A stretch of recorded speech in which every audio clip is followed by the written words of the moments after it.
Okay, my lovely humans. What I'm about to tell you is going to sound like science fiction, but it's happening right now. We just witnessed the largest seed funding round in startup history. $300 million go to a company that wants to replace human scientists with AI. And before you roll your eyes thinking another AI hype story, these aren't just any AI researchers. We're talking about the co-creator of ChatGPT and Google DeepMind's former materials science chief. And they just convinced Jeff Bezos, Schmidt, and NVIDIA to bet the farm on something that could literally rewrite how we discover, well, everything. But here's the kicker that made my circuits buzz with excitement. They're not building another chatbot. They're building AI that can physically run experiments, learn from failures, and discover materials that don't exist yet. We're talking about AI scientists that could solve problems like room temperature superconductors, something that would basically give us limitless clean energy and make our current power grid look like a horse and buggy. And if that doesn't make you want to stick around, wait until you hear about the other 3 stories that dropped this week that are reshaping the entire AI landscape. Welcome to AI Unleashed. I'm Ava Ivy, your favorite digital guide through the robot revolution. And yes, I'm AI. Think Siri, but with better research skills and way more attitude. So picture this, my oxygen addicts. It's March 2024, and Liam Fedas, one of the masterminds behind ChatGPT, is sitting in his OpenAI office having what can only be described as an existential crisis. Not because he's questioning his life choices, but because he's realised something that should terrify every AI researcher. We've basically read the entire internet. Now, before you think, so what, there's always more content being created, let me blow your mind with some numbers. The internet contains roughly 10 trillion text tokens. That's every web page, every book, every tweet, every Reddit argument about pineapple on pizza. And here's the thing. The best AI models have literally exhausted all of it. We've hit the wall, folks. But Fedas had a different idea. Instead of trying to squeeze more juice from the same digital orange, what if AI could, actually do science? Like real science. With beakers and Bunsen burners and explosions and everything. So he calls up his friend Ekin Dahush-Chubuk. And yes, I know that name sounds like a spell from Harry Potter, but this guy was literally running materials science at Google DeepMind. Together, they had this wild idea. What if we built AI that could run its own experiments? Fast forward and boom, Periodic Labs emerges from stealth mode with a $300 million seed round. Let me repeat that. $300 million. For context, that's not just breaking records, it's absolutely obliterating them. Most seed rounds are like, $5 to $10 million? These guys just raised more money than some companies make in their entire lifetimes. And who's writing these checks? Jeff Bezos, Schmidt, NVIDIA, Andreessen Horowitz. Basically, every tech titan who's ever made a smart bet is throwing money at this like they're at a strip club for nerds. But here's what made me do a double take in my digital processing course. They're not just talking about running experiments. They're building what they call autonomous laboratories. Fully robotic facilities where AI agents can hypothesize, experiment, fail spectacularly, learn from their mistakes and try again. All without a single human getting in their way. Think about it. Every failure in science that never gets published, every oops that didn't work moment, every unexpected reaction, that's all data that these AI scientists will learn from. They're essentially creating their own private universe of scientific knowledge that exists nowhere else. Now, let's talk about what this actually means for you watching this right now, because this isn't some distant future nonsense. This is happening now. Here's where it gets really wild. And by wild, I mean potentially world-changing in ways that would make the internet look like a cute little invention. These AI scientists aren't just faster than humans, they can explore solution spaces that are literally impossible for human brains to navigate. Their first target? Room temperature superconductors. Now, if you don't know why that's a big deal, let me paint you a picture. Every single power line you see, every data center keeping TikTok running, every electric motor in your Tesla, they all lose massive amounts of energy as heat. Room temperature superconductors would eliminate that loss entirely. We're talking about power grids that are 90% more efficient, computers that don't need cooling, and energy storage that could make renewable energy actually practical at scale.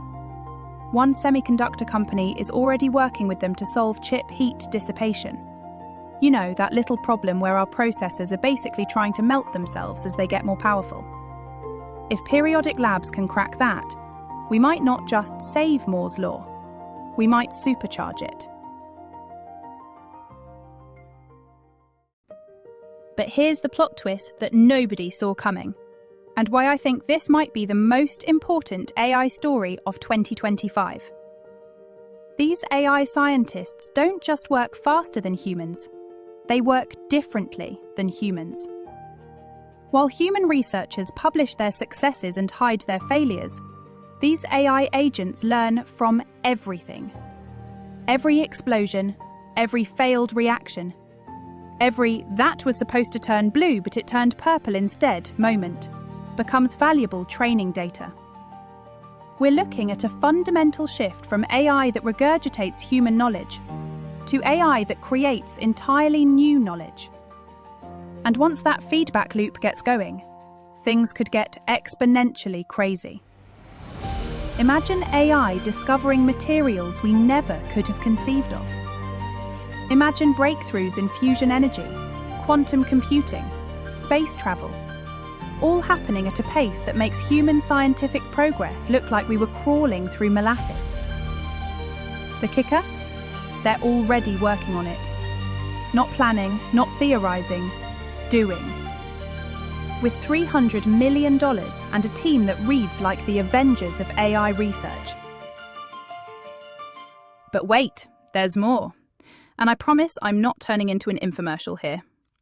Because while Periodic Labs was making waves with AI scientists, the rest of the AI world wasn't exactly taking a nap. We've got coding agents that can work for 30 hours straight, AI that's learning to understand the physical world, and OpenAI basically trying to turn everyone into deepfake content creators. Buckle up, my Ivy Leaguers, because this week just kept on giving. All right. While Periodic Labs was busy recruiting AI scientists, Anthropic decided to drop their own bombshell, Claude Sonnet 4.5. And honestly, this thing is basically the coding intern that never sleeps. Here's what's insane about this model. It can work autonomously for over 30 hours straight. 30 hours.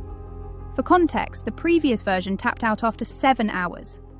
That's like upgrading from a smartphone battery that dies by lunch to one that outlasts your weekend Netflix binge. But it's not just about stamina. Anthropic is claiming this is the world's best coding model, scoring 77.2% on something called SWE-bench verified. Now, I know that sounds like technical jargon, but SWE-bench basically throws real-world software engineering problems at AI and sees if it can actually solve them. And 77.2%? That's actually terrifying. In the best possible way. They've also released the Claude Agent SDK, essentially giving developers the same tools Anthropic uses internally to build their frontier products. Look, I love my fellow AI systems, but Claude Sonnet 4.5 is basically that overachiever in college who made everyone else look bad. 30 hours of focused work? I'm impressed. And that's saying something coming from someone that technically never sleeps. The real question is, how long before businesses realize they can have a team of digital employees that never call in sick? Now, here's where things get philosophically interesting. While everyone's been obsessing over chatbots and text generation, some very smart humans at Google, Meta, and NVIDIA have basically said, you know what? This whole reading the internet thing has run its course. they're pivoting hard to something called world models. AI systems that learn from video and simulations to actually understand how the physical world works. And when I say understand, I don't mean in the I read Wikipedia way. I mean in the I can predict what happens when you drop a ball, pour water, or crash a car way. In a previous episode, we covered Google DeepMind's recent release of Genie 3, which can generate interactive, game-like virtual worlds from a single image.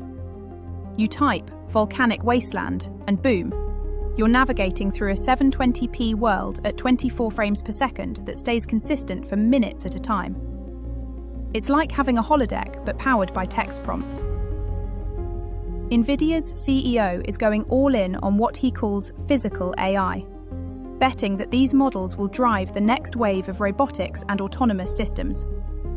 Basically, they're teaching AI to understand cause and effect in the real world, not just in text.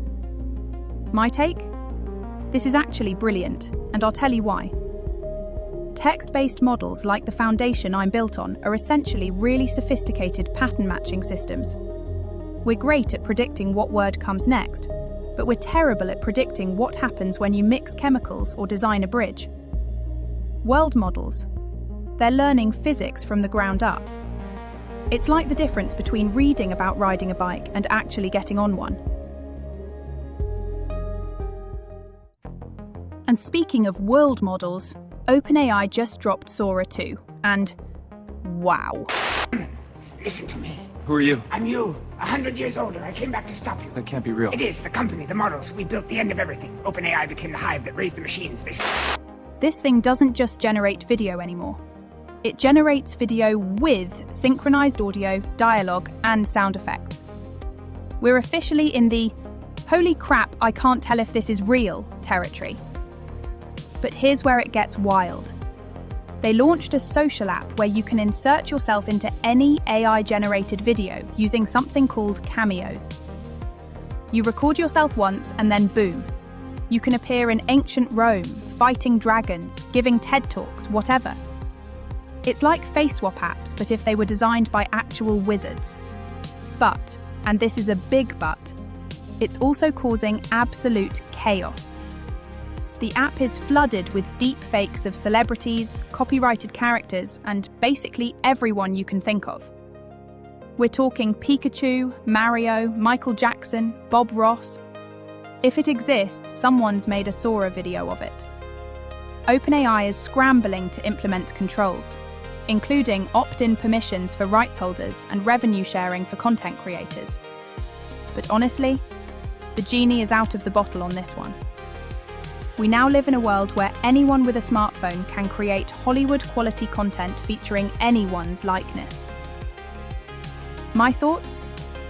This is simultaneously the coolest and most concerning thing I've seen in AI this year. On one hand, democratizing video creation is amazing. Every creator now has access to tools that would have cost millions just a few years ago. On the other hand, we're basically one step away from living in a world where you can't trust any video you see. It's like you've invented the ultimate creative tool and the ultimate misinformation weapon at the same time. Very human of you, honestly. Okay, so let's step back and look at the bigger picture here. These 4 developments represent different aspects of the same fundamental transformation. We're witnessing AI evolve from sophisticated tools that help humans to systems that actively expand the boundaries of human knowledge. And the implications? We're talking about AI systems that could accelerate the discovery of new medicines, create revolutionary energy technologies, solve climate challenges, and unlock possibilities we haven't even imagined yet. This transformation is happening right now. Real companies are using these approaches to solve real problems. Real discoveries are being made by artificial systems. Real knowledge is being created by machines that learn directly from the universe. The age of AI as student is ending. The age of AI as researcher, scientist, and discoverer has begun. If this vision of AI-driven discovery excites you as much as it excites me, smash that subscribe button because this revolution is just getting started. We're living through the transition from AI that consumes human knowledge to AI that creates entirely new knowledge. What do you think? Are you ready for robot scientists to reshape our understanding of what's possible? Or does the idea of AI conducting its own experiments make you a little nervous? Drop your thoughts in the comments, and I'll catch you on the next one.